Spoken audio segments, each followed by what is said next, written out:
Sorry. What's up, guys? So got a pretty exciting video for you today. All the stuff you see over here, gonna go ahead and make a kind of a country style breakfast, and then after that, last week we made a video about collecting some huckleberries and the different things you can do with them, as well as some dewberries. I've been calling them blackberries, but they're dewberries. We're gonna go ahead and make some jam out of that, and gonna go ahead and get our fire started. Got our cast iron skillet, some milk, some other things like that. We're gonna have a big breakfast before we get started on the jam, and we're gonna talk about some other things.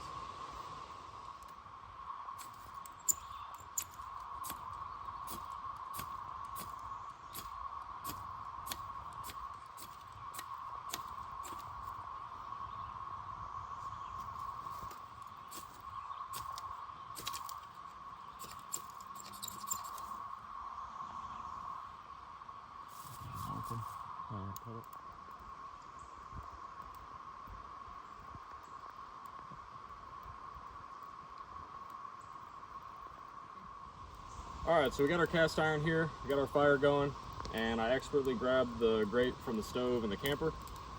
So we're gonna go on and set that there, and let that go on and start heating up and everything. And then in one of these bags,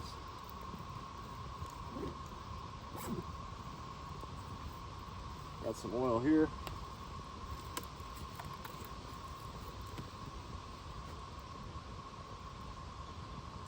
Let that do its thing.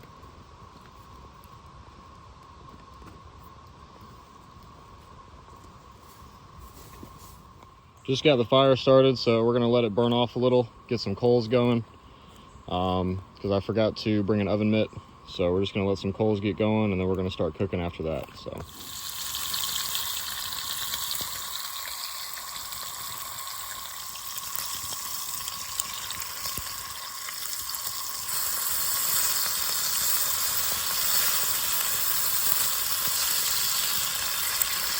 Extra crispy. Yeah.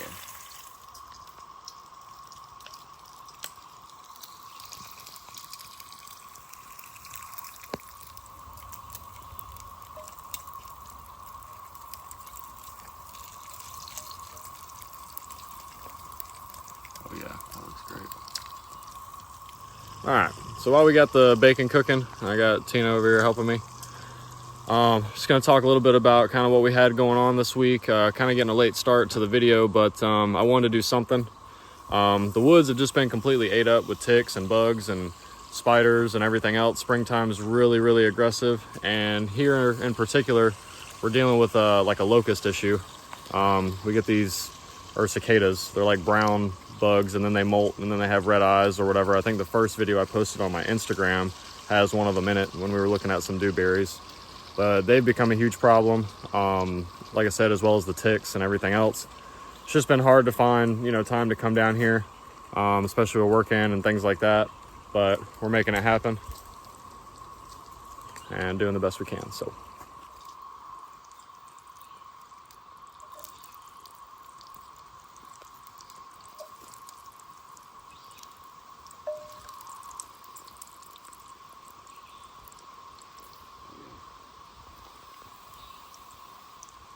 Awesome. All right, y'all, got some hash browns in the skillet now. These normally take a while to cook, so we're gonna go on and do our eggs last.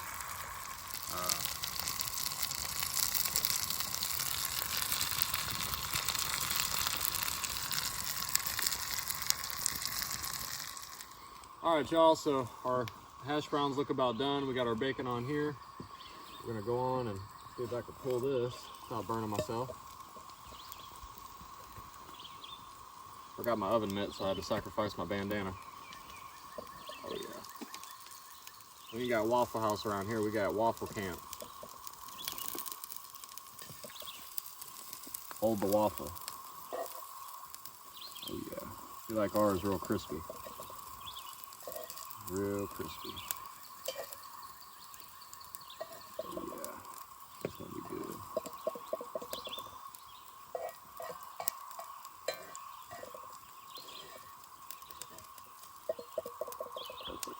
There we go.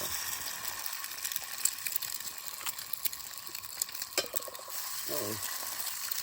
A little crunchy never hurt nobody.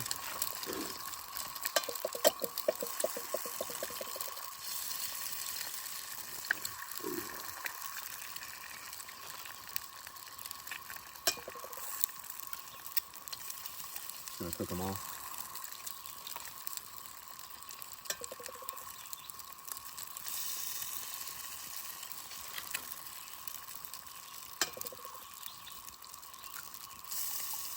I'm not polluting y'all. Eggshells are really good for the soil around here.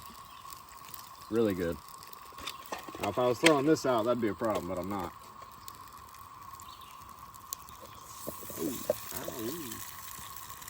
Ow. You get that?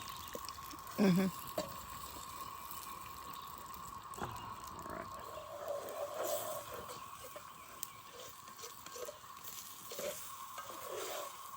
This ain't gonna take long at all.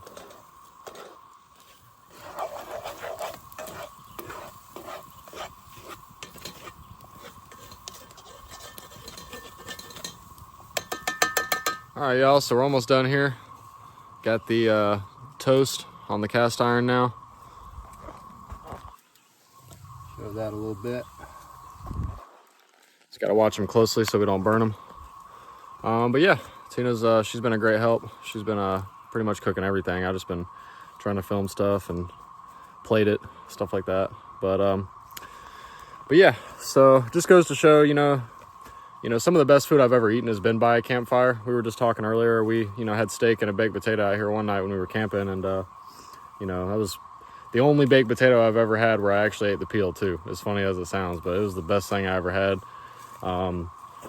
That cast iron is great. It just weighs a lot. That's kind of something I wanted to talk a little bit about too. You can do a lot out in nature as far as cooking and different things like that, but you always want to be mindful about how much you're carrying and how much fresh stuff you have.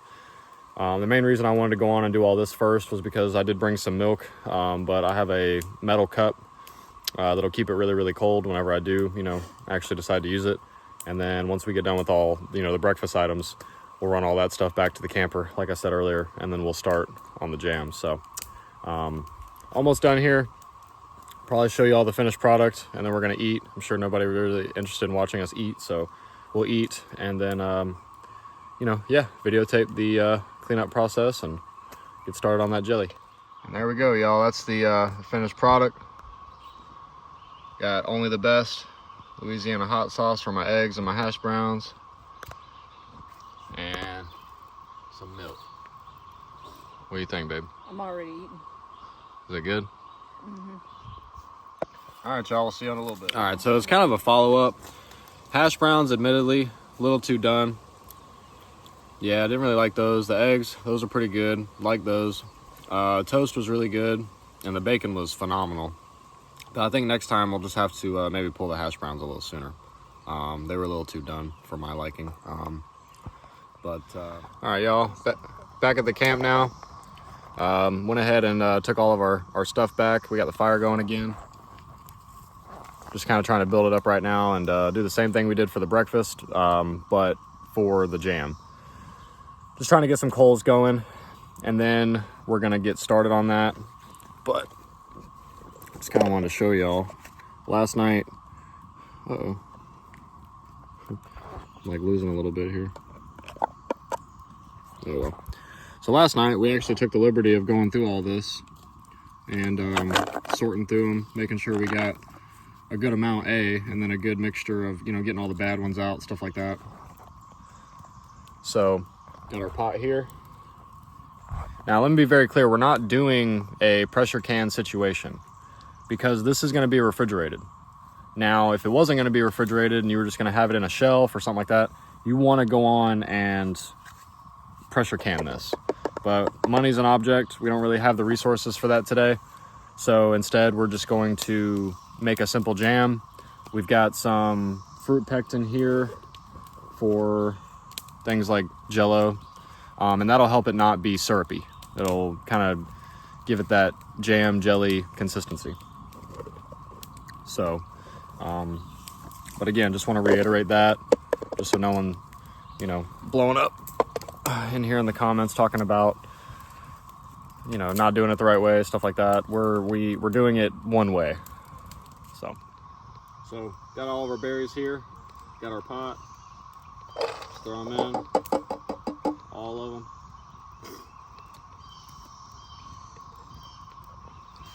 Look at that. Now, we weren't able to find a potato masher, and admittedly I didn't have one.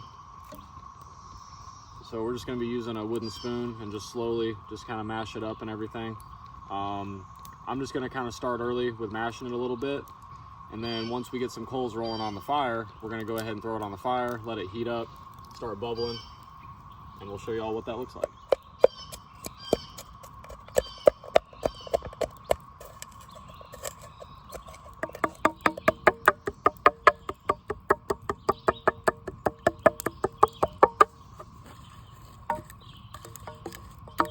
Now, like I said, the potato masher works a lot better for this.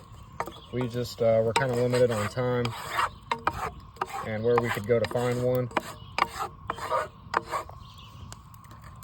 But this is about the consistency that you'd want to get it. Of course, you can, do your own version of this, but this is about the consistency. Maybe a little bit more crushed up, but this is about what you want. A lot of it's going to cook down. And then you'll, want to add your water. And these are already very sweet. So, you want to add sugar, but you don't have to add a ton.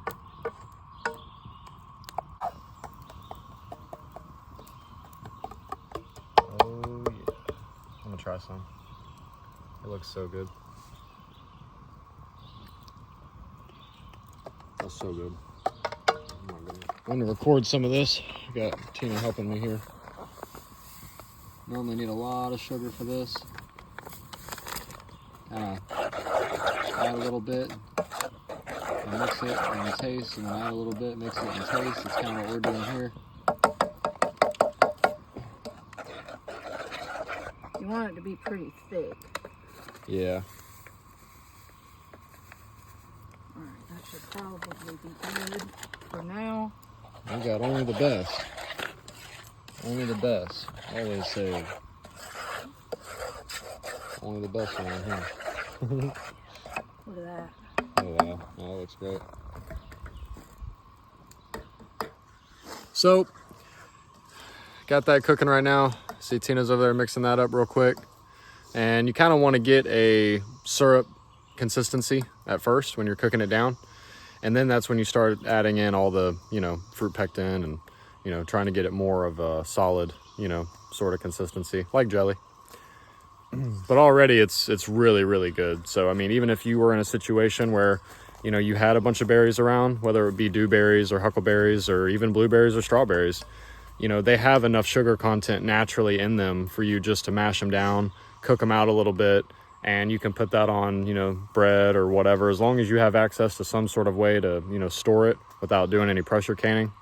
Then, I mean, that could be a daily food for you if you got in a real big pinch like that. And that's kind of what this is all about. It's all a learning process, and mainly just me learning skills about, if I ever had to, I have the access to these certain resources and skills to be able to identify plants in nature and do different things with them.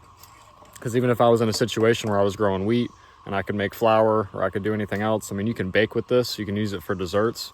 You can make a simple, peanut butter and huckleberry jam sandwich. You can do all kinds of different things with it. And so that's kind of, one of the main points of this channel is just learning certain survival tools for your region. And that's kind of, one thing that is very common around here as far as a edible and storable resource is huckleberries and dewberries. So we got it bubbling real nice now. A lot of this is because of the sugar. And you're gonna have, this is kind of what you want to see, a bunch of bubbling and letting all that cook down. All right, so we're adding in the pectin now. You just kind of want to I'll be honest, I'm not really sure how much we're gonna need on this. So this is one of those things that is gonna be a learning experience. Follow the directions on the box. That too. Depending on how much you are cooking, we don't have as much as it mentions on the box, so that's why we're only using a little bit. And also because we're not, we're going to be putting this in the refrigerator at home we're not going to be, you know, pressure canning it or anything like that. So we got to watch it close. But after you get all that sugar cooked up and it starts bubbling, it's kind of like a rolling, you know, sort of boil looking thing. And it's kind of got that syrupy consistency. What Tina's doing here now is she's just adding it in. And you can see all the granules and stuff on the spoon. So we're just going to add that in, stir it, and then we're going to get it to the consistency that we like, because that pan is still pretty hot. And we got some nice warm coals going on the fire. You don't have to have a raging fire or anything, just enough coals, you know, where you can pretty much feel it from like where I'm at, which I can. And then yeah, you just pretty much keep on doing this. So we got as much of the fruit pectin as we would like in there, and we're gonna let it cook down just a little bit more to get any sort of excess sugar, any excess whatever out of there.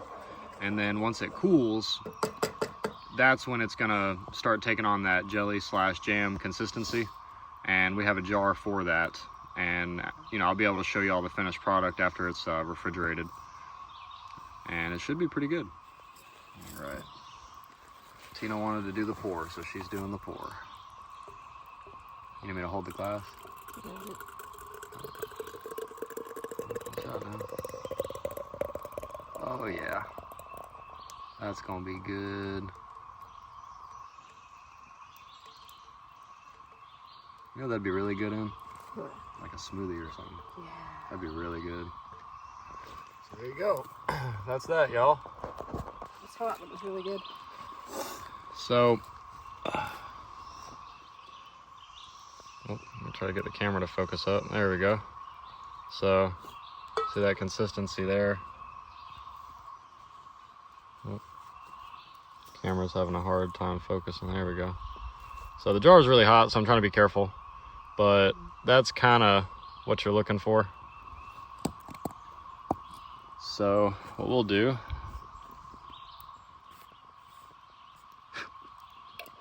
go on, and there we go. And then this is going to go in the fridge, and then we'll have it for, well, I don't know. I would say you probably want to hold on to that for like a month, maybe. Past a month, it probably won't be that good, but because we didn't maybe. pressure can. Yeah, we didn't pressure can. We didn't do nothing like that. So I wouldn't personally advise anything past a month. And that's, again, that's just me personally. Me personally, that's kind of all I would really, do. But aside from that, it looks really, really good. It tastes really, really good, and I highly recommend it. But full disclosure, this is my first time doing anything like this, hers too. So we're just trying to figure out if this works. And like I said, once it's in the refrigerator for a good long time, I think they say online about 24 hours, but we're going to try to give it at least enough time for it to chill. And then I'll be back to show you guys later on in the video kind of what it looks like. And you guys will be able to be the judge, but I will do a taste test on it as well. So that's that. All right, y'all, so we're on our way back. Got the jelly or jam, I don't know.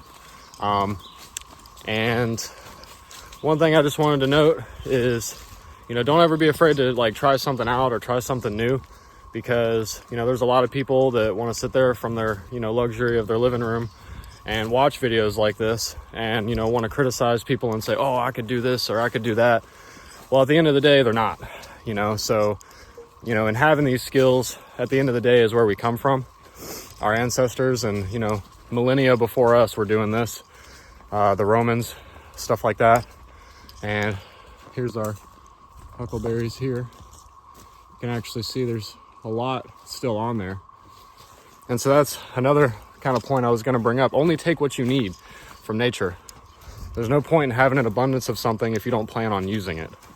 And that's one thing I really have a problem with. People will stockpile things and they never use it. So, just wanted to kind of tie in the other video that we had. It's not really like a part 2 or anything. It's definitely its own thing. Getting out of breath here. It's a big steep hill. But like I said, just want to tie it all in and just show you all that it is possible. One thing that is kind of cool about huckleberries is that they're not really commercially cultivated. So this kind of stuff, especially if you pressure can it, could probably sell for a lot of money. I mean, I'm not going to do that because that's not really why I'm doing it, but you could if you wanted to. And you could definitely have a community, you know, buying from you and using this because it has a lot of health benefits as well. I don't know all of them, but you know, having a sweet treat is definitely one of them. So, all right, y'all. So we got the jelly here. It's a little hard. I'm not gonna lie, but we're gonna do a taste test. I've been kind of under the weather this week and also working, so I've been pretty busy. But this has been in the fridge since we made the rest of what you saw in the video on Sunday, and now it's Thursday. So we're gonna taste it, and we're gonna see how it is. All right, so there it is. Let me get a little close up there. My hands are kind of shaky. And we're inside the camper right now, so don't judge my hoodie curtain there. Yeah, definitely too much Sure-Gel for sure.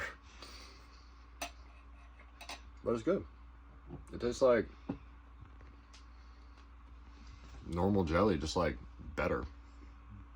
Doesn't have all the preservatives in it. What I do like too is that we left the seeds and some of the skins in there, so it's got a little bit of like a richer texture to it. But next time, definitely not going to use as much Sure-Gel as we did. Because it is refrigerated, you probably got to use a little bit less. But it's still really, really good. You can just leave it out for a little while, and I'm sure it would, you know, kind of soften up. Ours has been in the fridge since Sunday. So, but I would say overall, to rate this out of like 10, maybe like a 7.5 out of 10. Huckleberry and Dewberry jam, success.